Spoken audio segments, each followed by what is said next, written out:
Kidnap करके आडम को call लगवाता है और उसे गांव के बाहर बुलाता है। अब आगे वही। अच्छा हिप्पू, तो तू अभी जिंदा है और तू भेष बदल के आया है। साला तू बच कैसे गया? बाबू मोसाई बुद्धू समझा है क्या? तूने जिसे मारा वो मेरा डुप्लीकेट था। ठीक है हिप्पू, मैंने भी तावड़े को जिंदा छोड़ दिया था, तो अब तू भी रेड क्रिमिनल को जाने दे। तेरी दुश्मनी मेरे से है। नहीं छोड़ूंगा बाबू मोसाई, मेरी मर्जी। तूने मेरे डुप्लीकेट को जिस कुर्सी पे मारा था मैं तेरे लिए वही कुर्सी लाया हूँ और मैं भी तुझे वैसे ही मारूंगा जैसे तूने मेरे डुप्लीकेट को मारा था, तो भी मेरे मन को शांति मिलेगी। ठीक है, अगर तुम चाहते हो कि तुम्हारी ये इच्छा पूरी हो तो क्रिमिनल को छोड़ दो। बाबू मोसाई नहीं छोड़ा तो क्या कर लेगा? तो तुम्हारी ख्वाहिश कभी पूरी नहीं होगी, क्योंकि सामने से ट्रेन आ रही है और अगर तुमने रेड क्रिमिनल को नहीं छोड़ा तो मैं यहाँ से नहीं हिलूंगा और सामने से ट्रेन आ रही है, वो मुझे उड़ा देगी। बाबू मोसाई छोड़ दो रेड क्रिमिनल को, वरना ये मेरी ख्वाहिश पूरी नहीं होने देगा। मैं डाकू को अपने हाथों से मारना चाहता हूँ। सरकार शुक्रिया, आपका ये एहसान मैं कभी नहीं भूलूंगा। आपकी बहुत बड़ी मूर्ति बनवाऊंगा क्लॉक टावर पे।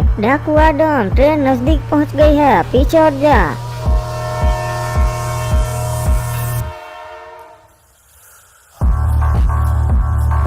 बाबू मोसाई ये डाकू आडम तो चकमा देकर भाग गया। पक्का ये ट्रेन में सड़ गया है। मुझे जल्दी से ट्रेन का पीछा करना पड़ेगा। इंस्पेक्टर को क्या लगा ट्रेन मुझे उड़ा देगी? गलत। आडम डाकू ट्रेन उड़ाता है, ट्रेन आडम डाकू को नहीं। जैसे ही ट्रेन मेरे नजदीक आई मैं 2 कदम पीछे हटकर चलती हुई ट्रेन पर चढ़ गया और वहाँ से भाग निकला। अरे डीजीपी सर, इंस्पेक्टर हिप्पू हाथ धो के आडम डाकू के पीछे पड़ा है और गलत तरीके अपना रहा है आडम डाकू का गेम बजाने के। रे रुक पांडे, अभी इंस्पेक्टर गोल्डन हिप्पू को बताता हूँ। आडम डाकू कहाँ तक भागेगा? ये लो मैं रेलवे स्टेशन पे आ गया। जितनी भी ट्रेन यहाँ से निकलेगी उन सभी की बराबरी से चेकिंग की जाएगी। आज तो तू नहीं बचेगा। और एक सेकंड, ये अभी कौन कॉल कर रहा है? आप बोलिए डीजीपी साहब। रे हिप्पू, ये गलत तरीके से आडम डाकू को पकड़ना बंद कर दे। नहीं डीजीपी साहब, उसने जिस तरीके से मुझे फंसाया था मैं भी उसी तरीके से उसे फंसा रहा हूँ। रे तो फिर हिप्पू, पुलिस में और डाकू में फर्क क्या रह जाएगा? चल अब उसे छोड़ दे और थाने वापस आ जा, ये हमारा ऑर्डर से।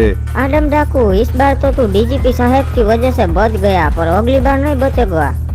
ओए शेख साहब, बताइए मैं आपकी कैसे मदद कर सकता हूँ? अरे भाईजान, आदमपुर का एक ऑफिसर हमारे दोस्त के रास्ते का कांटा बन रहा है, तो वहाँ का डीजीपी तुम्हारी दोस्त होती तो उसे बोलकर उस ऑफिसर का ट्रांसफर कहीं और करवा दो। और ठीक है शेख साहब, आपका काम हो जाएगा। रे बोलिए बोलिए सेठी साहेब, हमको कैसे याद कियो? और डीजीपी साहेब, आपका एक ऑफिसर बहुत येड़ा है, उसका ट्रांसफर करवा दो येड़ापुर में। रे आप गोल्डन हिपॉप की बात कर रही हो सोके? और यहाँ वही ओए जो विधायक आडम डाकू के पीछे पड़ा है। ओए सेठी साहब, वो तो मुश्किल से भाई, उसका ट्रांसफर मैं ना कर सकूंगा। और उसकी पहचान सीएम तक है। अच्छा होगा अगर सीएम को इस मैटर में ना आना पड़े। अच्छा ये बात से, तो सीएम को बोलकर उसके ट्रांसफर पेपर्स भिजवा दो। और ठीक है डीजीपी, शाम तक आपको सीएम का कॉल और ट्रांसफर पेपर्स भी मिल जाएंगे। ठीक है, रखता हूँ।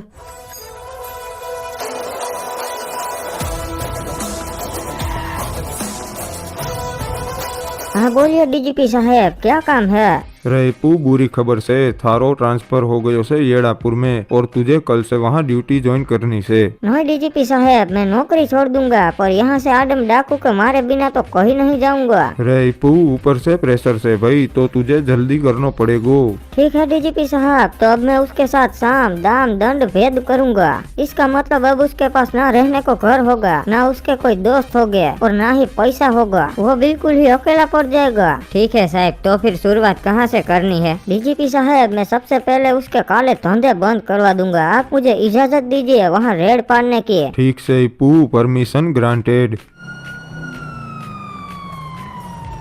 पुलिस आ गई है नुबड़ो, कोई अपनी जगह से न हिलेगा, रेड पड़ी है। अरे इंस्पेक्टर साहब, गैरेज में क्या रेड पाड़ रहे हो? यहाँ आपको क्या मिलेगा? हमें खबर मिली है कि यहाँ बंदूकों और कटों का व्यापार हो रहा है। और एक सेकंड, तू तो बता रहा था कि ये गैरेज है, तो फिर ये बंदूकें यहाँ क्या कर रही है? अरे ब्लू क्रिमिनल, फंस गए, अब कुछ करना पड़ेगा। अरे साहब, वो गन्स मेरी है, मैंने छुपा के रखी थी यहाँ, और इन सबको पता भी नहीं था, तो मुझे अरेस्ट कर लीजिए, ये सब तो बेगुनाह है। वह रेड क्रिमिनल, तेरे आदमी लोग तो वफादार है और मैं इसे कर लेता हूँ और इस गैरेज पे सील लग जाएगा, मतलब के ताला बंद। अरे ये इंस्पेक्टर अब क्या चाहता है? हमारे धंधे की बंद करवा रहा है। चल बेटा अब बता कि आदम के कहाँ कहाँ और कितने काले धंधे हैं, मुझे सबकी डिटेल्स चाहिए, समझा। अरे साहेब हम बता रही है हमारे सरकार के कौनो काले धंधे नहीं है, वो बंदूकें तो हमारी थी। अरे बेटा बुद्धू समझा है क्या, मुझे पता है कि तूने ये इंजाम क्यों अपने सर लिया, ताकि तू रेड क्रिमिनल को अरेस्ट होने से बचा सके। अरे साहब मैं बता रहा हूँ ये ऐसे मुंह नहीं खोलेगा, एक काम करो इसकी जुबान निकाल लो। सही कहा तावड़े, इसकी जुबान निकाल लेता हूँ।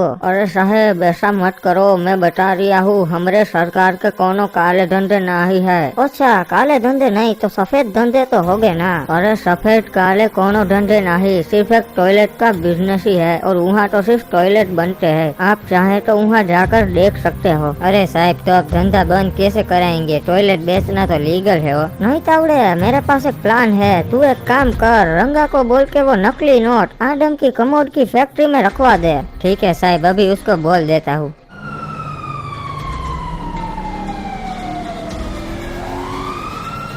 अरे ये पुलिस वाले हमारी फैक्ट्री पे क्यों आए हैं? लगता है शायद कमोड लेने आए हैं। चलो कोई अपनी जगह से नहीं हिलना, पुलिस वालों की रेड पड़ी है। अरे सर लगता है आप गलत जगह आ गए, ये तो कमोड की फैक्ट्री है, यहाँ कोई गलत काम नहीं होता। अच्छा तो फिर हम शायद गलत जगह आ गए होंगे। हाँ ठीक है चलो हम चलते हैं। और एक सेकंड ये क्या है, साला कमोड के साथ नकली नोट भी बनाते हो तुम, इसका मतलब हमें सही इंफॉर्मेशन मिली थी। नुबलो चलो तुम सब लोग थाने। अरे सर सच में हम लोग नकली नोट नहीं बनाते, पर पता नहीं वो वहाँ कहाँ से आ गए। अच्छा बाबू मोसाई तो जेल के दरवाजे खुले हैं, तुम लोग जा सकते हो। अरे नहीं भाई लोग कोई जेल से बाहर नहीं जाना, ये ससुरा गोली मार देगा। हाँ सही कहा, इसने हैकर के साथ भी वही किया था। यू चालाक ब्रो, वेरी चालाक। लगता है तुम लोग मेरी जासूसी करते हो। इंस्पेक्टर मैं मेरे सारे भाइयों की बेल के लिए आया हूँ, ये देखो मेरे 60 वकील है, उनके पास सारे कागजात है। बाबू मोसाई इतनी जल्दी जमानत भी करवा ली। हाँ इंस्पेक्टर क्योंकि शहर का सबसे टॉप लॉयर मेरा दोस्त है। नमस्कार इंस्पेक्टर साहब, मेरे सारे क्लाइंट्स के बेल पेपर इस बैग में है, आप चेक कर लीजिए और इन्हें तुरंत ही लॉकअप से रिहा कर दीजिए। ठीक है वकील साहब छोड़ देता हूँ, पर अब बाहर जाके करेंगे क्या,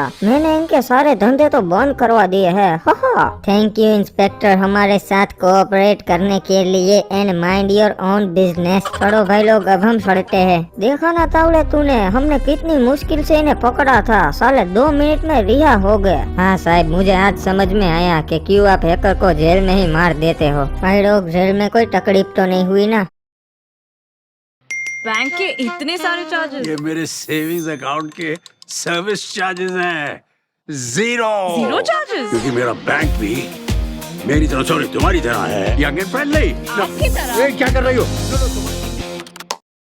मार देते हो। भाई लोग जेल में कोई तकलीफ तो नहीं हुई ना। अरे नहीं हमें तो नहीं हुई, पर सिर्फ ब्लू क्रिमिनल को पीटा था। अरे भैंस की आँख, ये तो सरकार है, ये यहाँ क्या कर रहे हैं? अरे नहीं ये तो कौन फटीचर आदमी लग रहा है, हमारे सरकार नहीं है। अरे ये मैं ही हूँ तुम्हारा सरकार आदम डाकू, मैंने सब मोह माया छोड़ दी है, मैं अब से यहीं रहने वाला हूँ। हाँ सरकार वैसे भी हमारे पास अब कुछ बचा भी नहीं, हम कंगाल हो गए हैं। इंस्पेक्टर इप्पू ने हमारे सारे धंधे बंद करवा दिए। हाँ क्रिमिनल हम हमारे पुराने पापों के फल भुगत रहे हैं, अच्छा किया उन्होंने। वैसे भी मेरे जैसे डाकू के साथ तो ऐसा ही होना था। सरकार ऐसा मत कहिए, हम फिर से सब ठीक कर लेंगे। नहीं क्रिमिनल मैंने इन गांव वालों के साथ भी गलत किया है, तो सबसे पहले तो मैं उनकी मदद करना चाहता हूँ। एक काम कर, मैंने जो वो आखिरी ट्रक छुपा के रखा है ना जिसमें गोल्ड और पैसा है वो लेकर आ, मैं वो सारा गोल्ड और पैसा इन गाँव वालों में बांट दूंगा। अरे सरकार अगर वो भी हमने दे दिया तो फिर तो हमारे पास फूटी कौड़ी भी नहीं बचेगी। अरे क्रिमिनल हम करेंगे भी क्या उन पैसों का, इससे अच्छा है हम जरूरतमंदों को दे देते हैं। मेरा मन तो बिल्कुल भी नहीं है कि गांव वालों को ये पैसे दे दूं, पर अब सरकार ने बोला है तो मुझे दिल पे पत्थर रख के ये ट्रक बाहर निकालना ही पड़ेगा। हमारे पास जो भी था वो तो हमने खो दिया, पर अब ये आखिरी ट्रक है वो भी खो देंगे। हाँ भैया जी बोलिए, हमको यहाँ काहे बुलाए? गाँव वालों सबसे पहले तो मैं आपसे हाथ जोड़कर दिल से माफी मांगना चाहता हूँ, मैंने आपके साथ बहुत गलत किया है, इसीलिए बदले में मैं आप सबको मेरी तरफ से एक छोटी सी भेंट देना चाहता हूँ। प्लीज इसे स्वीकार कीजिए और मुझे मेरी पुरानी गलतियों के लिए माफ कर दीजिए। अरे इतना सारा सोना ये तो भैया जी हम ना ही रख सकते। नहीं, अगर आपने ये भेंट स्वीकार नहीं की तो मैं ये समझूंगा कि आपने मुझे माफ नहीं किया। भैया जी अगर आपने ये हमें दे दिया तो आप क्या करेंगे? अरे मुझे जीने के लिए धन दौलत की जरूरत नहीं, आप लोगों का प्यार ही काफी है। अरे भैया जी हम बता रहे हैं आपका दिल बहुत बड़ा है, प्लीज हमें माफ करने का बोलकर शर्मिंदा मत कीजिए। अरे ये तो आप गांव वालों का बड़प्पन है और मैं अपनी बाकी की जिंदगी आप गांव वालों की सेवा में ही गुजारना चाहता हूँ। मैं आदमपुर में पक्की सड़कें, स्कूल और अस्पताल सब बनवाऊंगा। अरे भैया जी ये तो हम गांव वालों का सौभाग्य है कि आप जैसे सरकार हमें मिले।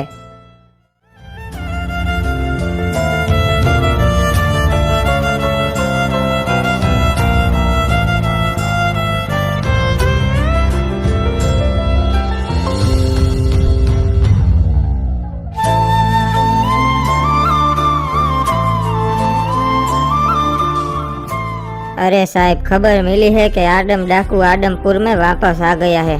अरे वाह बाबू मोसाई, तब तो अभी जाता हूँ उस नुबड़े को पकड़ने।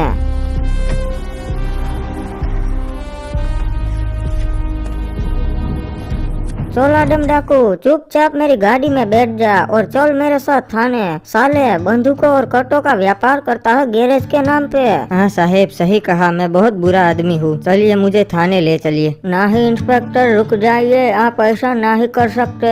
नहीं इंस्पेक्टर, हमारे सरकार को छोड़ दीजिए, आप मुझे ले चलिए थाने। गाँव वालों प्यार से बोल रहा हूँ, हट जाओ वरना मजबूरन मुझे तुम पर गोली चलानी पड़ेगी। साहेब इन गाँव वालों को कुछ मत करना, इससे अच्छा आप मुझे गोली मार दीजिए, आपका केस यहीं खत्म हो जाएगा क्योंकि मैं इसी लायक हूँ। नहीं इंस्पेक्टर साहेब, अगर आपको हमारे सरकार तक पहुँचना है तो पहले आपको हम सबको मारना पड़ेगा। अरे पर गाँव वालों ये सब मैं आपके लिए तो कर रहा हूँ, अगर डाकू नहीं होगा तो आप सब लोग चैन से रह पाओगे। आपको मैं इस आदम डाकू के जुल्म से आजादी तो कराना चाहता हूँ। अरे साहेब आप इस भले आदमी को जुल्मी बोल रहे हो, क्या कुछ नहीं किया इन्होंने हमारे लिए। इन्होंने अपनी बसी खुशी दौलत भी हम गांव वालों पे लुटा दी। अरे साहेब ये गांव वाले तो बहुत भोले हैं, मैंने पहले इन पे बहुत जुल्म किए हैं, इसकी सजा तो मुझे मिलनी ही चाहिए। हाँ वैसे भी मैं डाकू को मारे बिना कोई नहीं जाने वाला हूँ। अरे सर, अगर हमारे सरकार नहीं रहे तो फिर मैं स्कूल भी नहीं जाऊंगा। नहीं छोटे, मैं रहूं या ना रहूं, स्कूल तो तुझे जाना ही पड़ेगा। बाबू मोसाई मेरा काम हो गया, मैं इंसान मारना नहीं चाहता, मैं उनके अंदर की बुराई मारना चाहता हूँ। और तेरे अंदर का डाकू तो पहले से ही मर चुका है, मैं मरे हुए को नहीं मारता। ये गांव वाले जो पहले तुझसे नफरत करते थे और आज वो तेरी ढाल बन के खड़े हैं, इससे ये पता लगता है कि तू कितना अच्छा आदमी है।